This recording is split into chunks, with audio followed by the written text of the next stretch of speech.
Okay, now here's something about intonation. And this one is sound focus 6, no, sound focus 5 about direct address intonation. So when you address someone, that means you call them directly. You call them by name. In English, it sounds nicer if you use rising intonation and not falling intonation. And so a lot of you use, your language is a tone language. So you put the tone on it, and you say, Marsha. What did I do wrong? Okay, so if you say Marsha, then it sounds nicer to the ear, okay? So even though maybe in your language you have falling intonation, okay? You have to erase that intonation from your intonation palette when you're painting your words in English. So you have to think of the intonation that we use in English that sounds more polite. And it sounds more polite when you're rising intonation. So sometimes I hear say, hi, Dan. So instead of that, hi, Dan. Dan, you're rising intonation on the name. Dan. Hey, Dan, can I ask you a question, Dan? Dan, can I ask you a question? That might sound kind of rude. So be careful, because some of you are working with other people who speak English, right? And you might say the name a little bit wrong, and they can feel, but that you don't mean it. So you have to pay attention to how the sound of your voice is using rising or falling. So we'll practice a few names. Hi, Dan. Hi, Dan. Hi, Mary. Hi, Joe. Okay, now these are English names, so it's really easy, but some of you have foreign names, so it may sound strange for us to change your name. So you said your name, if your name is Huang, and we have to say, hi, Huang. Maybe to you it sounds weird, but that is English, okay? So, hi, Huang. Oh, now she feels really embarrassed because we're saying her name really strangely, right? But we do that in English, we rise on the intonation. It's pretty much the same in Spanish, it's pretty easy. We say, hi, Veronica. Hi, Veronica. When you write my name, different. You use different tones, right? So in Vietnamese, you have to use a different tone on it, but with a different meaning, right? Yeah. So you know, in English, when we learn words, the words don't have tones. The words do not have tones in English. We have intonation patterns, and we use the same word with different intonation. It doesn't change the meaning of the word, but it changes the effect, the emotional quality of it. All right. So if we said, if we know some names that when someone Bao, hi Bao. No, we would never say that in English. Hi Bao. How are you, Bao? Right? And then you're thinking, wow, that's really weird because my name is not Bao. My name is Bao. Well, in English, you have to just erase that sound. Okay? So your name is Kimchi, but we have to say, hi Kimchi. Hi Kim. We're rising intonation on that. And it may sound a little strange to you, but you'll get used to it. And you have to change also when you're talking to your friends, your coworkers, and you're going to try that. So I want you right now just to say hi to your friends around you. I say hi, all the people around you, use their name and use rising intonation. Go ahead.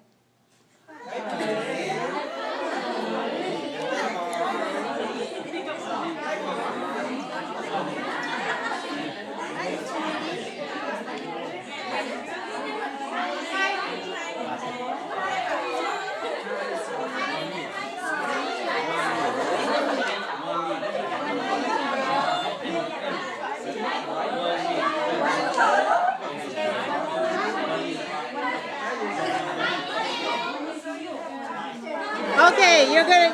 Nice job.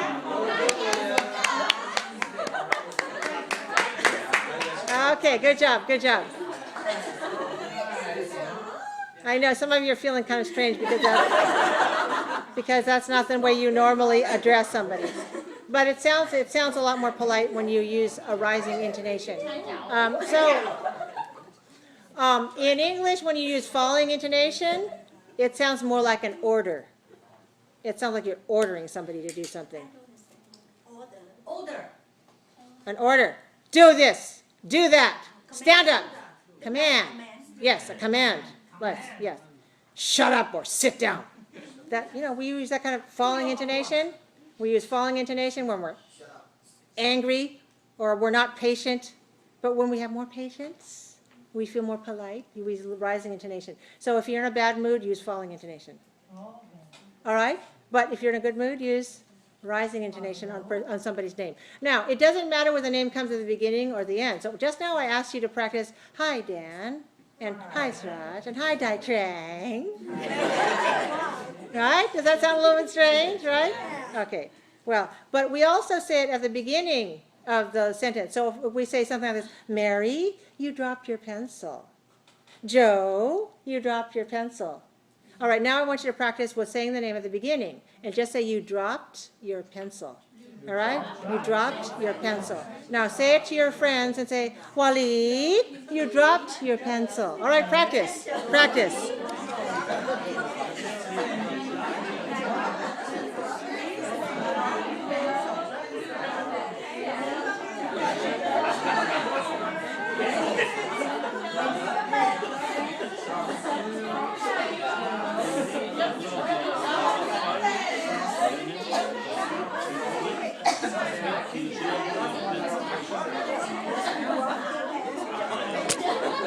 Well, it looks like a lot of us dropped our pencils, so we better bend down and pick them up.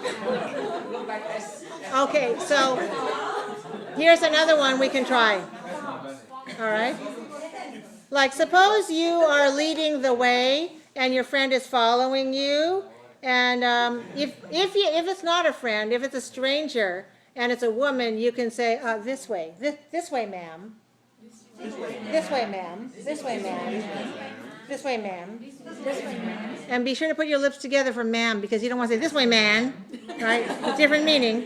This way, ma'am. This way, ma'am. This way, ma'am. M-A-apostrophe-A-M. It's short for madam. Madam. Madam. Madam. Madam. M-A-apostrophe-A-M. Ma'am. This way, ma'am. Okay. If you're talking a stranger, a gentleman, you would say, this way, sir. This way, sir. This way, sir. All right. If you know your friend's name, you say, this way, Mary. This way, George. Okay, now you say your friends. Practice with your friends' names.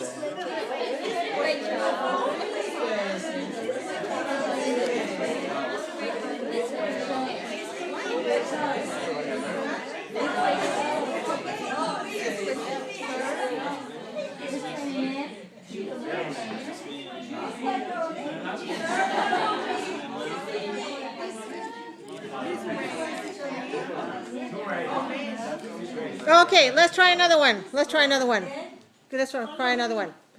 All right. Well, suppose I just received a call, and I took down the note who called, and then you walk in the door. And then I'll say, oh, Ken, Bill called you. Bill called you this evening. Ken, Bill called you. Not Ken, Bill called you this evening, but Ken, arising on the name, okay? So you want to say, Ken, Bill called you this evening. All right, now let's say called you.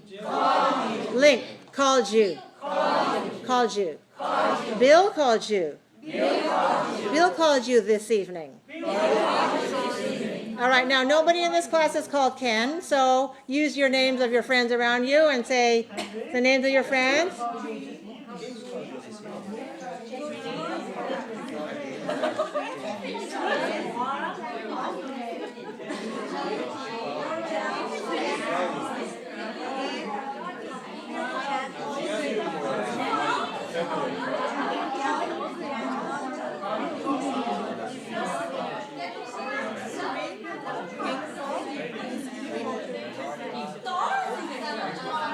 Okay, let's try another one. All right, let's try another pattern. Let's try this one. All right, let's say this one. Watch me.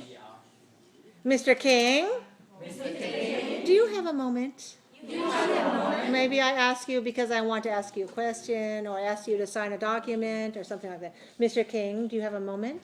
Mr. King, do you have a moment? All right, so now we don't have any Mr. King in our classroom, but you have your friends' names. Can you use your friend's name? Ask if they have a moment. Joe, do you have a moment? Jose, do you have a moment?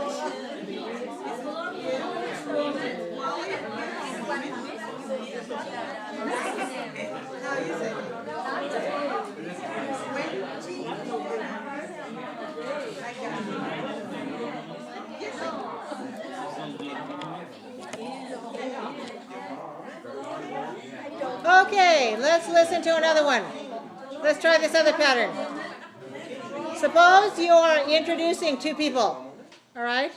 Suppose you're introducing two people.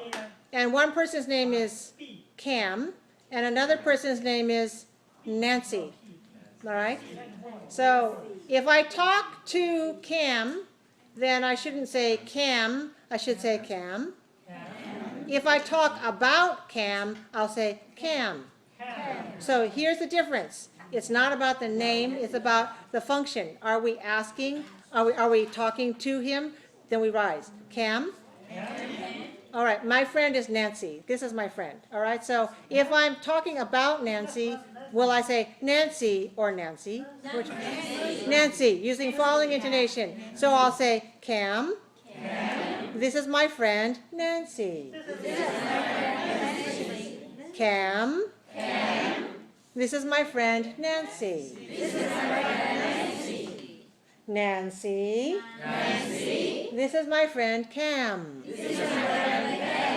Nancy. This is my friend Cam. Can you explain this again? Okay, so when I'm talking to Cam, I'm saying Cam. I'm looking at Cam and I say, Cam, this is my friend, and then I present Nancy. Then I talk to Nancy. Nancy, rising intonation. This is my friend Cam. So when you directly address that person, use rising intonation. You talk about that other person, you use falling intonation. Okay, so let's do this. If I'm introducing Kim and Swin, all right? If I talk to Swin, I say Swin or Swin. Which one is correct? Swin. Not that way. Swin. So maybe it sounds weird to her because that's not the Vietnamese way of saying it, but we have to use rising intonation. Swin, this is my friend Kim. But I look at you and I say, Kim, this is my friend Swin. But you introduced, you hold down. Okay, can you get that? Is it meaning that, I'm trying to find out the meaning behind that. Okay, so when you address somebody directly, when you directly address someone, okay, so Kim, do you have a question?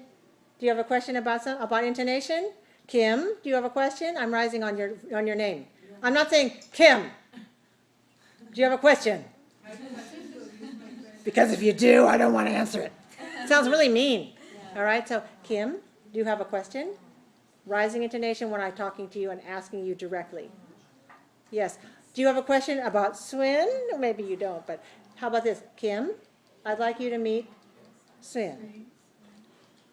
Swin, I'd like you to meet Kim. Yeah.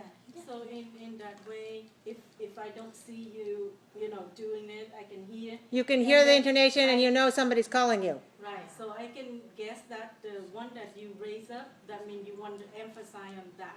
The one, if you hear the rising intonation on your name, that means somebody's talking to you. Right. All right? Then that means listen because they're talking to you. All right? So if you hear the rising intonation on your name, somebody's talking to you. Got it? Okay. How about you try it with your classmates now because you know everybody around you? You can introduce each other by using rising intonation and falling intonation. Try that. Try it. Give it a try.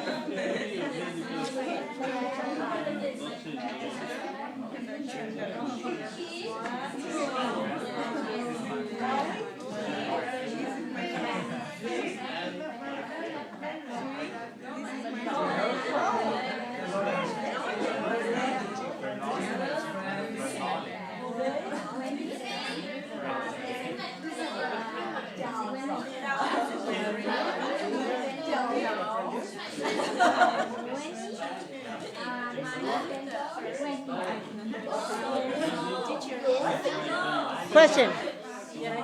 Yeah. When I work at work, and the people talk about me, I cannot hear it.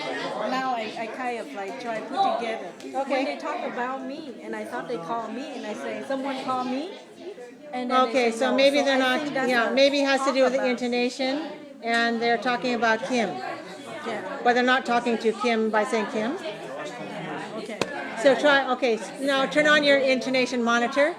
at work and see if you can start hearing the tone and the change, the pitch change. It's not obvious at all because it's not written down. We don't write that. That's why we call this a suprasegmental. It's above the consonants and vowels. We write down the consonants and vowels, but we don't write down the intonation. We don't write down the linking.